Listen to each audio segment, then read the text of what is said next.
सभी को मेरा नमस्कार। पूर्व व्याख्यान में हम क्रिया प्रतियत्ने सूत्र के उदाहरण के रूप में एधोदकस्य उपस्करणम इसको स्पष्ट कर रहे थे। इसमें मैंने आपके सामने एधोदकस्य पद के विषय में बताया।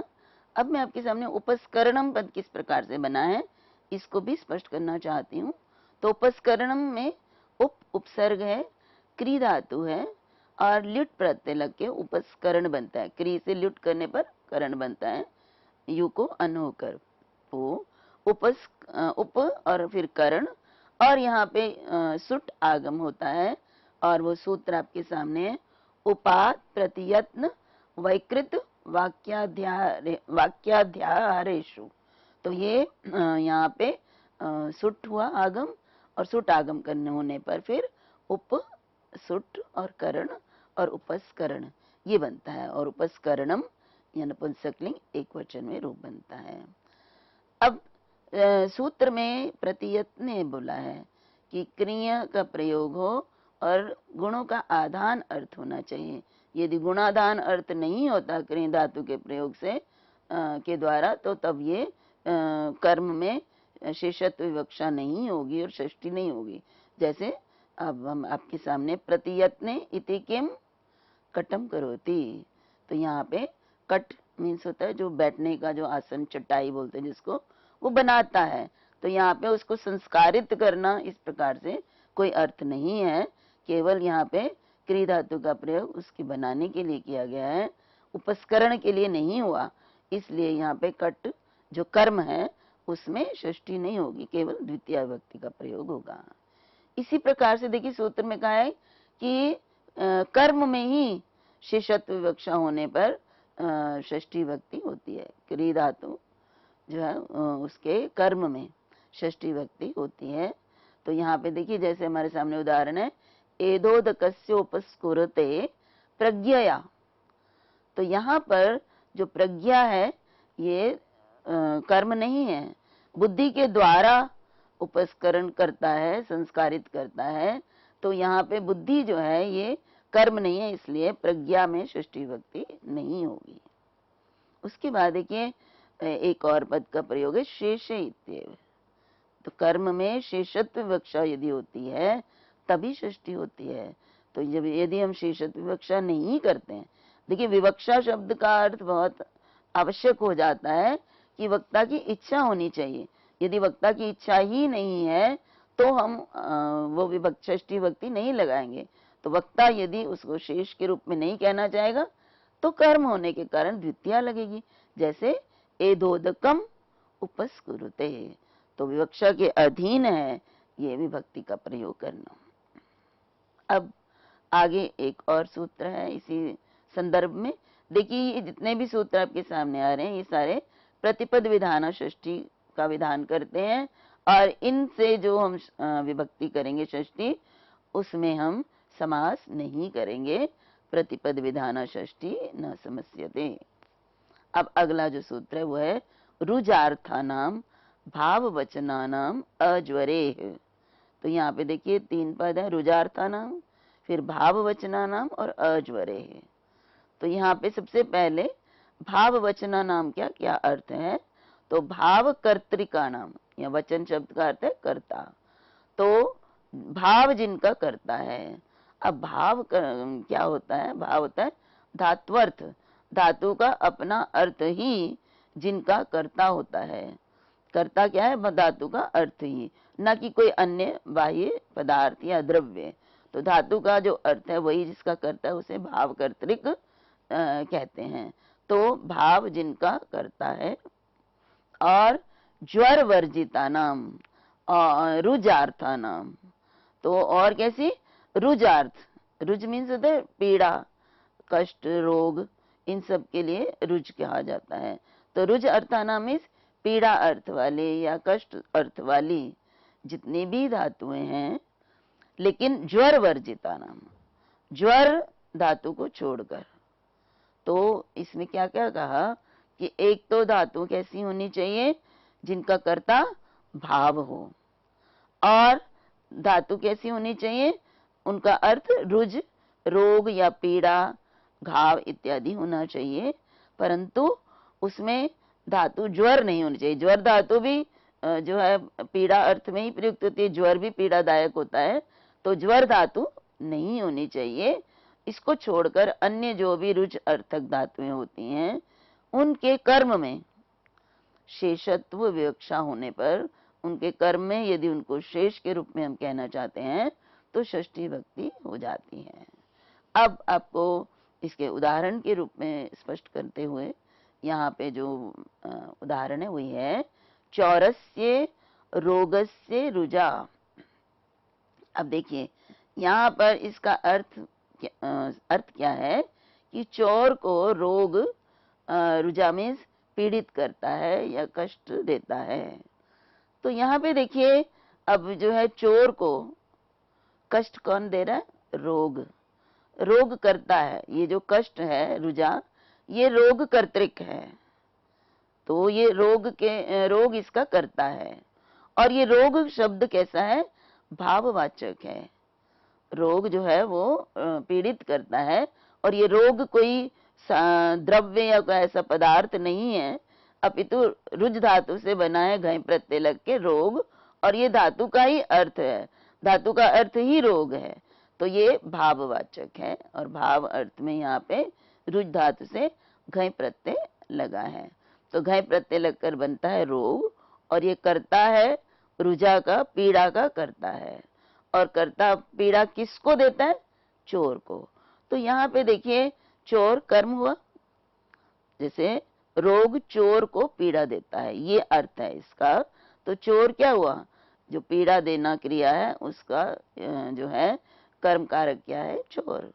लेकिन हम इसको, क्योंकि यहाँ पर ज्वर रहित पीड़ा अर्थ में रुज का प्रयोग है और इसका कर्ता रोग है जो भाव है, इसलिए इसके कर्म की हम कर्म के रूप में विवक्षा नहीं करते, हम उसको शेष के रूप में कहना चाहते हैं, संबंध के रूप में हम कहना चाहते हैं कि जो रोगी का जो रोग है वो चोर से संबंधित है।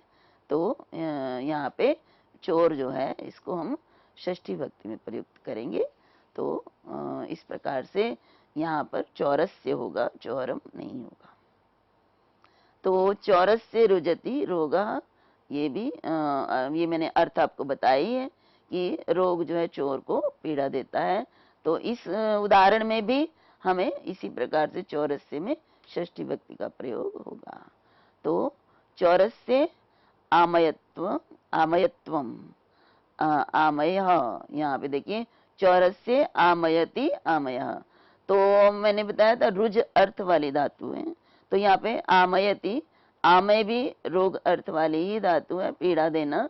तो यहाँ पे भी आमय रोगे धातु से भाव में घय प्रत्यय लग के आमय बनता है, तो ये भाव कर्तृक है, ये आमया करता है।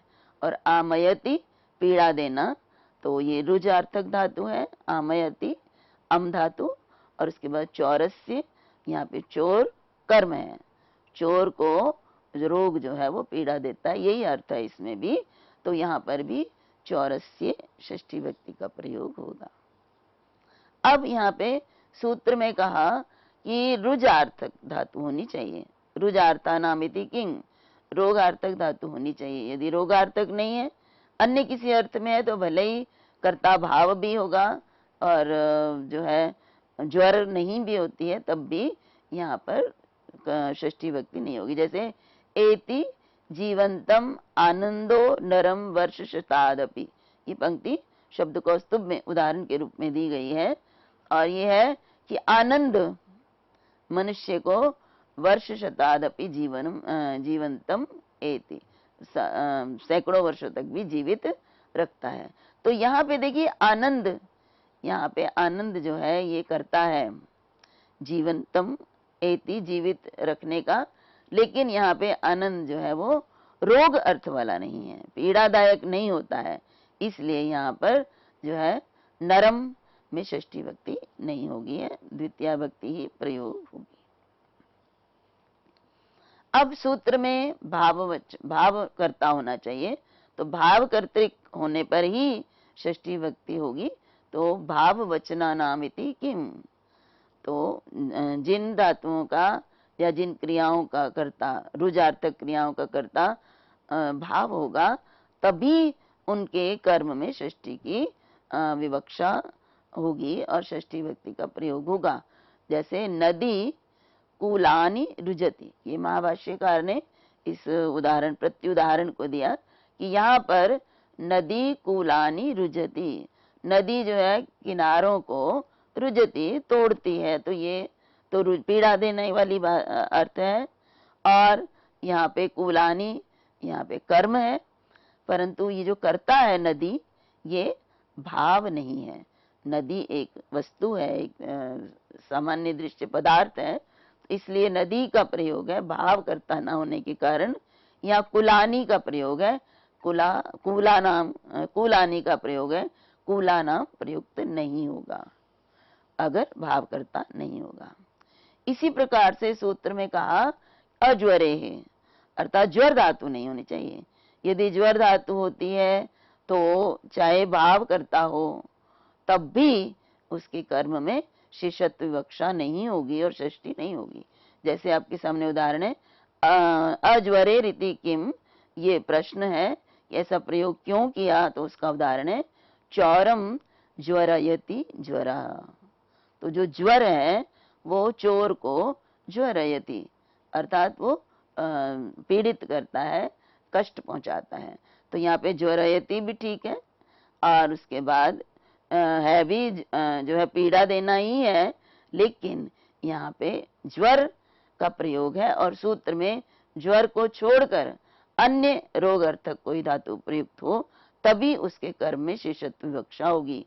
इसलिए यहाँ चौरम में षष्ठी विभक्ति चौरस्य नहीं होगी, चौरम ही होगी। अब यहाँ पे एक और बात आवश्यक है कि शेष इत्येव, कि शेष में ही, शेष की विवक्षा होने पर ही षष्ठी विभक्ति होती है। तो यहाँ जितनी भी विभक्तियां हमने पूर्व में बताई हैं, यदि हम उनको शेषत्व विवक्षा कर्म आदि के रूप में नहीं कहकर संबंध मात्र, शेषत्व विवक्षा मीन्स कर्म आदि को संबंध आदि के रूप में संबंध के रूप में कहना चाहें तभी षष्ठी होगी।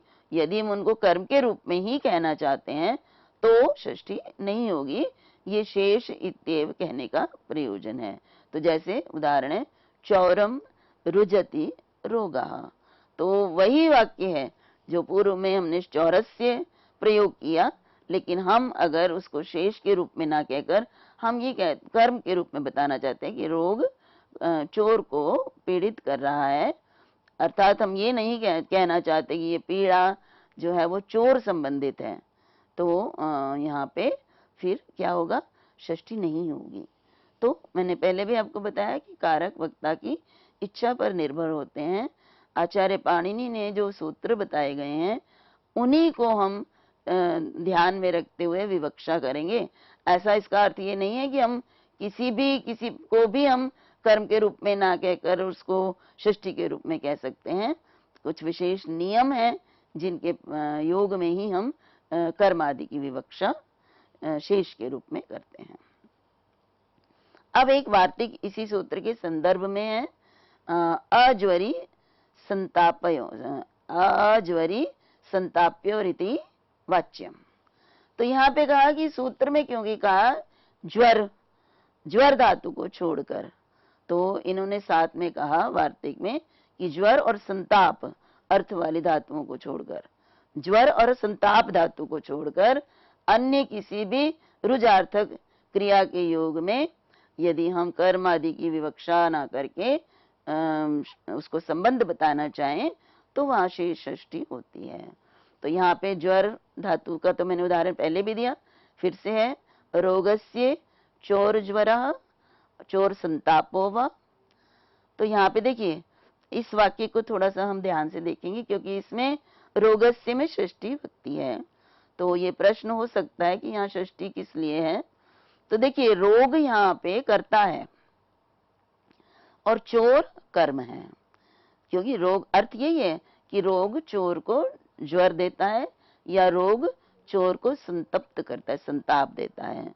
तो पहले तो सूत्र में कहा कि यदि ज्वर धातु है या संतापी धातु है, और तप, सन पूर्वक तप धातु, सम पूर्वक तप धातु, तो भी यहाँ पे शेष षष्ठी नहीं होती है। तो षष्ठी किस में प्राप्त हो रही है? कर्म कौन सा? चोर। रोग चोर को ज्वर देता है और रोग चोर को संताप देता है। तो यहाँ पे चोर है जिसमें कि षष्ठी भक्ति का प्रयोग, कर्म है जिसमें षष्ठी भक्ति का प्रयोग होना चाहिए था, परंतु ज्वर है शब्द, ज्वर है का प्रयोग है और संताप का प्रयोग है, इसलिए यहाँ चोर में षष्ठी नहीं हुई है। और रोगस्य, अब यहाँ देखिए, अब चौर में षष्ठी नहीं हुई है लेकिन यहाँ द्वितीया भी नहीं है। अगर हम चौर ज्वरा का इसको विग्रह करते हैं, ये समास किया हुआ है, तो चौर ज्वरा का यहाँ अर्थ होता है चौर, चौरस्य ज्वरा। इसी तरह चौरस्य संतापो, तो रोगस्य चौरस्य संतापो, तो रोग का चोर को संतप्त करना, ये अर्थ है। रोग करता है, रोग कर्तृक चोर संबंधी ज्वर, या रोग कर्तृक चोर संबंधी संताप। तो यहाँ पर भी षष्ठी का प्रयोग हुआ है चोर में। चोर में दोनों में षष्ठी है, परंतु वो ये षष्ठी नहीं है जो, क्योंकि ज्वर का प्रयोग है ना, तो अज्वरे का प्रयोग किया गया है ना, तो इसलिए ये इस सूत्र से षष्ठी यहाँ नहीं होती है, अपितु शेष षष्ठी है। यहाँ कर्म की विवक्षा न करके शेषत्व के रूप में कहा गया है, इसलिए इसमें षष्ठी है। तो इस षष्ठी में, और जो हमने इस सूत्र में रुजार्था नाम भाववचना नाम अज्वरे सूत्र में जो षष्ठी भक्ति कही गई है, उनको हम किस तरह से उनमें भेद स्थापित करेंगे, कैसे पता चलेगा कि ये षष्ठी शेष षष्ठी है, शेष षष्ठी से, या फिर ये प्रस्तुत सूत्र द्वारा की गई संधि है। तो यहाँ पर क्योंकि चौर और उसमें ज्वरा में समास हुआ है, चौरस्य जरा ज्वरा, तो चौरस्य संताप, तो यहाँ समास नहीं हो सकता यदि हम इस सूत्र से करेंगे।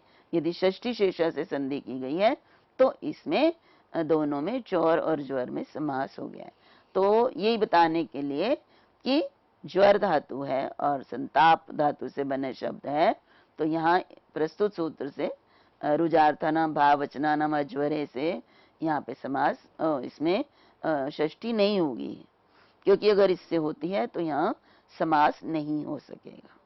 तो इस प्रकार से हमें व्यवहार में, हमें प्रयोग में भी ये स्पष्ट हो जाना चाहिए कि यदि इन प्रतिपद विधान षष्ठी विधायक सूत्रों द्वारा यदि संधि इसमें विभक्ति की गई है षष्ठी, तो वहां समास नहीं मिलेगा, और षष्ठी शेष से की गई है तो वो समास प्राप्त होगा। अब आगे एक अन्य और धातु के संबंध में बताया, और वो सूत्र है आशीषी नाथः। अब यहाँ पे आशीषी, आशीर अर्थस्य, आशीर अर्थ वाले, आशीर्वाद अर्थ वाले, नाथते, नाथ धातु के शेषे, शेष में षष्ठी भक्ति का प्रयोग होता है। जैसे आपको उदाहरण दिया सर्पिशो नाथनम। अब यहाँ पे सबसे पहले मैं बताना चाहूंगी कि नाथ धातु जो है वो किस किस अर्थ में प्रयुक्त होती है, क्योंकि आशीषी का प्रयोग किया है उन्होंने, तो इसका अर्थ ये है कि नाथ धातु इस आशीर्वाद अर्थ के अतिरिक्त और अर्थ में भी प्रयुक्त होती है। तो यहाँ बताया गया नाथरी, नाथरी यांचो पताप ऐश्वर्य, ऐश्वर्य आशीषु। तो कितने अर्थों में नाथ धातु का प्रयोग है? नाथरी, ये री जो है वो अनुबंध है, लोप हो जाता है, तो नाथ धातु ही रहती है। तो नाथ धातु यांचा, एक तो याचना, उपताप किसी को तप्त करना, ऐश्वर्य और आशीर्वाद, इन अर्थों में पड़ी गई है। तो देखिए 4 अर्थों में नाथ धातु का प्रयोग होता है, इसलिए ही सूत्र में कहा कि आशीर्वाद अर्थ में, आशीष अर्थ में नाथ धातु का प्रयोग यदि किया जाता है तो ही यहाँ पर शेष में षष्ठी भक्ति होती है, शेषत्व विवक्षा में, अन्यथा नहीं होगी। अन्य यदि याचना अर्थ है, उपताप अर्थ है या ऐश्वर्य अर्थ है। तो इसलिए अब मैं आपको उदाहरण देती हूँ। उदाहरण है सर्पिशो नाथनम, अर्थात सर्पी मुझे प्राप्त हो, घी को मैं प्राप्त करूं, ये आशीर्वाद चाहता है। नाथनम, यहाँ पे नाथ धातु का प्रयोग है और लिट प्रत्यय लगकर नाथन बनता है और नाथनम, तो ये क्या है, ये जो है आशीर्वाद अर्थ में प्रयुक्त है नाथ धातु, इसलिए यहाँ पे सर्पिशः में षष्ठी विभक्ति का प्रयोग है। अब आशीषी आशीर्वाद अर्थ में ही होना चाहिए, यदि इस अर्थ में नहीं है तो षष्ठी नहीं होगी। उसी को बताते हुए कहा आशीषी इति किम, अर्थात आशीष अर्थ में ही, आशीष अर्थ में ही नाथ धातु का प्रयोग होना चाहिए, अन्यथा शेष षष्ठी नहीं होगी, शेष में षष्ठी नहीं होगी। जैसे माणवक नाथनम, अब माणवक जो है मनुष्य के लिए आया है कि माणवक को नाथनम, यहाँ पे मनुष्य से याचना करना है। तो यहाँ पे देखिए, यहाँ पर भी षष्ठी है, माणवकस्य नाथनम, अर्थात ये नाथनम, ये जो याचना है ये माणवक से संबंधित है, माणवक से याचना की गई है। तो यहाँ पर षष्ठी, शेषे षष्ठी से यहाँ षष्ठी विभक्ति हुई है, क्योंकि हम माणवक और नाथनम में हम संबंध जो है वो उसकी विवक्षा कर रहे हैं, तो यहाँ षष्ठी है, लेकिन याचना अर्थ में, इसलिए शेषे षष्ठी से षष्ठी हो गई है, और शेषे षष्ठी से षष्ठी होने पर ही यहाँ पे माणवकस्य और नाथनम, इन दोनों में षष्ठी सूत्र द्वारा समास हो जाता है। तो यहाँ पे ये आपको मैंने बताया, और इसी को स्पष्ट करते हुए काशिकाकार ने कहा है कि तस्य आशी क्रियस्य कर्मणि कारके शेषत्वेन विवक्षिते षष्ठी विभक्ति भवति। तो षष्ठी विभक्ति तभी होगी जब आशीर्वाद अर्थ वाली क्रिया का प्रयोग होगा नाथ धातु के माध्यम से। अब आपके सामने एक और सूत्र है, उसमें कुछ और धातुओं से बनने वाली क्रियाओं के विषय में बताया, और वो है जासी, नी, प्रहण, नाट, क्राथ, पिशाम, हिंसायाम। अब देखिए धातुएं गिनाई गई यहाँ पे, और कहा हिंसार्थानाम एशाम, एशाम ये जो जासी, उसके बाद है नी, प्रहण, नाट, क्राथ और पिश, ये जो धातुएं हैं, यदि इनसे जो प्राप्त क्रिया है वो हिंसा अर्थ वाली हो, तो इनके शेषत्व की विवक्षा होने पर इनके कर्म में षष्ठी विभक्ति का प्रयोग होता है। तो यहाँ पे देखिए, सबसे पहले मैं आपको जासी जो प्रयोग है इसके विषय में आपको बताना चाहूंगी कि यहाँ पे जस धातु है, जसु जस धातु है, और यहाँ इसको निजंत जब हम निज प्रत्यय लगाकर प्रयोग करते हैं तो यहाँ पर जासी रूप बनता है। आचार्य पाणिनि ने यहाँ पर जासी का प्रयोग करा है ये बताने के लिए कि ये चुरादी गण की जो धातु है जस धातु, उसी के कर्म में षष्ठी विभक्ति, शेषत्व विवक्षा में षष्ठी विभक्ति होती है, अन्यथा नहीं होती है।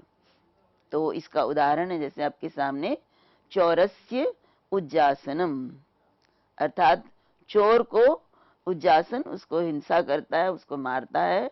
तो यहाँ पे क्या है, हिंसा अर्थ में जस धातु का प्रयोग है और इसका कर्म क्या है, चोर, तो उसको हम शेषत्व विवक्षा में इसमें षष्ठी विभक्ति का प्रयोग करते हैं। तो चौरस्य उज्जासनम, देखिए ये प्रतिपद विधान षष्ठी है, इसलिए चौरो जासनम नहीं होगा। उसके बाद देखिए यहाँ पे दूसरा जो है क्रिया नी प्रहण, नी और प्र उपसर्ग पूर्वक हन धातु से जो क्रिया बनती है हिंसा अर्थ में, तो भी वहां पर उसके कर्म में षष्ठी विभक्ति का प्रयोग शेषत्व विवक्षा में होता है। तो देखिए उसका उसके लिए कहा कि यहाँ पे नी, प्र और हण ये दिया है, हन धातु केवल नहीं दिया, उन्होंने कहा नी और प्र पूर्वक हन धातु होनी चाहिए। तो यहाँ पे नी प्र, अब यहाँ प्रश्न उठता है कि नी प्र दोनों ही धातुएं होनी चाहिए हन से पहले, या दोनों में से कोई एक भी हो सकती है। तो इसको स्पष्ट करते हुए वृत्तिकार ने कहा कि नी प्रौ संहतौ विपर्यस्तौ व्यस्तौ वा। तो यहाँ पे जो नी और प्र उपसर्ग हैं वो एक साथ भी आ सकते हैं और विपर्यस्तो इनका विपरीत भी कर सकते हैं, प्र पहले नी बाद में लगा के उसको भी प्रयुक्त कर सकते हैं हन धातु के साथ। और व्यस्तो, और इनको अलग अलग भी एक एक को भी प्रयुक्त कर सकते हैं। जैसे उदाहरण आपके सामने है, पहला है चौरस्य निप्रहणनम। अब हन धातु है और नी और प्र इसके पूर्व दोनों उपसर्ग लगे हुए हैं, तो चोर को मारना, हिंसा करना चोर की, तो यहाँ पे चोर जो है इसमें कर्म की विवक्षा ना होकर इसमें शेष के रूप में कहा गया, इसलिए षष्ठी विभक्ति लगी। तो इसी तरह से इसी को यदि हम प्रणिहननम भी कह सकते हैं, नी जो है बाद में, प्र पहले, तो प्रणि न गुणा हो जाता है संधि के कारण, तो प्रणिहननम हो जाता है। और इसको हम अकेले भी प्रयुक्त कर सकते हैं, अकेले अकेले, जैसे निहननम और प्रहननम। तो इस प्रकार से चौरस्य निप्रहननम, चौरस्य प्रणिहननम, चौरस्य निहननम और चौरस्य प्रहननम, ये सभी प्रयोग हम कर सकते हैं कर्म की शेषत्व विवक्षा में। अब इसके बाद जो धातु है वो है नट धातु, और नट अवस्कंदने, नट जो है यहाँ पे चुरादी, तो चुरादी गण नाट दिया, इसमें भी चुरादी गण होने के कारण इस प्रत्यय लगता है, इसलिए नट नहीं दिया, नाट दिया। इससे यही पता लग रहा है कि नट धातु जब हिंसा अर्थ में प्रयुक्त होती है वो चुरादी गण में ही होती है। जैसे चौरस्य उन्नाटनम, चोर को हिंसा करना, मारना। इसी तरह से चौरस्य क्राथनम, क्रथ धातु भी चुरादी गण में हिंसा अर्थ में प्रयुक्त होती है, चोर की हिंसा करना। और उसके बाद जो है पिश धातु है, तो वृषलस्य पेषणम, और वृषल को पेषणम मतलब पीसना, अर्थ है उसको उसका कष्ट पहुंचाना। तो यहाँ सभी ये धातुएं जब हिंसा अर्थ में प्रयुक्त होती हैं तो इनके कर्म की शेषत्व विवक्षा में इनसे षष्ठी होती है। अब सूत्र में कहा हिंसायाम। अब हिंसायाम, हिंसा कहने का क्या प्रयोजन है, तो यहाँ पे देखिए धाना पेषणम, धान का पेषण पीसना, तो धान का पीसना यहाँ पे यद्यपि पिश धातु का प्रयोग है लेकिन ये हिंसा अर्थ में नहीं होता, इसलिए यहाँ पे धाना, यहाँ पे यद्यपि यहाँ धानाया पेषणम षष्ठी विभक्ति हुई है लेकिन वो शेषी षष्ठी से हुई है, इसलिए यहाँ पे दोनों में समास भी हो जाता है। तो अब जसु हिंसायाम जसु ताड़ने इति च चुरादो पठ्यते, तो ये जसु धातु मैंने जैसे कि बताया चुरादी गण में हिंसा अर्थ में या पीटना अर्थ में प्रयुक्त होती है, तो यहाँ उसी का ग्रहण है। दिवादी गण में जो जसु मोक्षण है, मोक्ष अर्थ में धातु है, उसका प्रयोग नहीं है। सूत्र में शेषे कहा तो शेष में ही षष्ठी होगी, अन्यथा देखिए चौरम उज्जासयति, हम अगर शेषत्व की विवक्षा नहीं करते हैं तो चौरम उज्जासयति भी प्रयुक्त कर सकते हैं कर्म में द्वितीया लगाकर। और एशामिति किम, इन सब धातुओं का प्रयोग यदि नहीं है, इनसे बनी क्रियाएं नहीं है तो नहीं होगा। जैसे चौरम इन अस्ति, अब जो है हन धातु नहीं है, जस धातु नहीं है, इनमें से कोई धातु नहीं है, इसलिए षष्ठी नहीं होगी। इसलिए आगे सूत्र में कहा नी प्रहण, ये नी या प्र पूर्वक हन धातु ही होनी चाहिए, यदि ऐसा नहीं है तो भी नहीं होगी शेषे षष्ठी। जैसे वृषलस्य विहंति, तो यहाँ पे प्र और नी नहीं है, हन धातु भले ही है लेकिन यहाँ पे जो ये वृषलस्य में षष्ठी विभक्ति दी गई है ये इस सूत्र द्वारा ना होकर शेषे षष्ठी सूत्र द्वारा होता है। ये हमें काशिका में विस्तार पूर्वक समझाया गया है। तो आज के लिए इतना ही। अगले व्याख्यान में हम षष्ठी विभक्ति से संबंधित कुछ अन्य सूत्रों पर चर्चा करेंगे। तब तक के लिए आप सबको मेरा नमस्कार। सभी का बहुत बहुत धन्यवाद।